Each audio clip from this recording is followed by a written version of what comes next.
ఏపీలో చంద్రబాబు నాయుడు ప్రకటించినట్టు సూపర్ 6లో భాగంగా AP Yuvanestham scheme కూడా రంగంలోకి దించాలని ఆ యొక్క పథకాన్ని కూడా నిరుద్యోగులకు వర్తింపజేయాలని చంద్రబాబు నాయుడు ప్రభుత్వం సన్నాహాలు చేస్తుందండి. ఇక అసలు విషయంలోకి వెళ్తే ఏపీలో నిరుద్యోగ భృతి మీద ప్రభుత్వ సన్నాహాలు వేగవంతం చేస్తుంది. అప్లై చేసుకోవడానికి ఏ పత్రాలు రెడీ చేసుకోవాలి అని చెప్పేసి ఒక వార్తా కథనం అయితే వదిలారు మన ఏపీ రాష్ట్ర ప్రభుత్వం వారు. ఆంధ్రప్రదేశ్ లో నిరుద్యోగులకు తమకు ఇచ్చే భృతి కోసం ముందుకు వేసింది అడుగులు. అయితే నిరుద్యోగులు ఇప్పుడు అలర్ట్ గా ఉండాలి. ఆ భృతి పొందేందుకు వారు ఏం చేయాలో కూడా ఇక్కడ తెలుసుకుందాం. ఆంధ్రప్రదేశ్ లో కూటమి ప్రభుత్వం యువనేస్తం స్కీమ్ లో భాగంగా నిరుద్యోగులకు నెలకు 3,000 రూపాయల నిరుద్యోగ భృతి ఇస్తామని చెప్పింది. అందుకు ఏర్పాట్లు కూడా చేస్తుంది.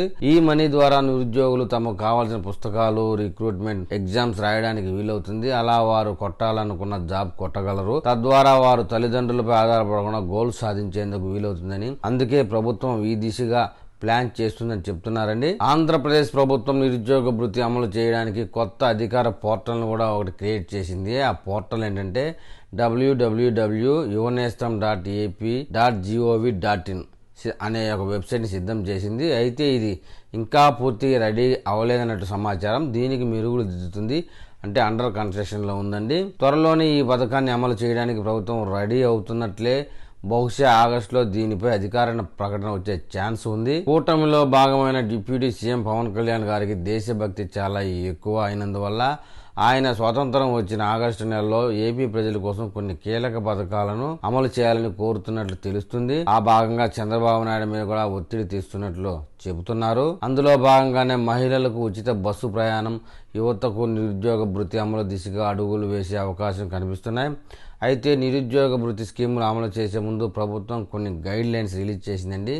అలాగే స్కీమ్ పొందేవారు కొన్ని పత్రాలను తమ దగ్గర ఉంచుకోవడం మంచిదని, ఆ వివరాలు ఏమిటి అనేది కూడా వివరించారు. అవి తెలుసుకుందాం మనం ఇప్పుడు. ఓ అంచనా ప్రకారం ప్రభుత్వం 22 నుంచి 35 ఏళ్ల యువతకు యువనేస్తం పథకాన్ని అమలు చేయబోతుంది. ఆ విధంగా ప్రభుత్వం వారు తెలిపారు. నెలకి 3,000 చొప్పున డైరెక్ట్ గా నిరుద్యోగుల బ్యాంక్ అకౌంట్ లో మనీ వేసేలా ప్లాన్ చేస్తున్నారు. ఇటీవల మహారాష్ట్ర ప్రభుత్వం నిరుద్యోగ భృతితో పాటు స్కిల్స్ ట్రైనింగ్ ఇవ్వడం కూడా ప్రారంభించడంతో ఏపీ ప్రభుత్వం కూడా దీనిపై ఫోకస్ పెట్టినట్లు చెప్తున్నారు. యువనేస్తం అప్లికేషన్ కోసం ఏర్పాటు చేసుకోవాల్సిన డాక్యుమెంట్లు ఏంటంటే Aadhaar card, age certificate, passport size photo, విద్యార్హత సర్టిఫికెట్, కుటుంబ ఆదాయ ధృవీకరణ పత్రం, కుటుంబ ration card, bank passbook, residential certificate, mobile number, email ID ఉండాలండి.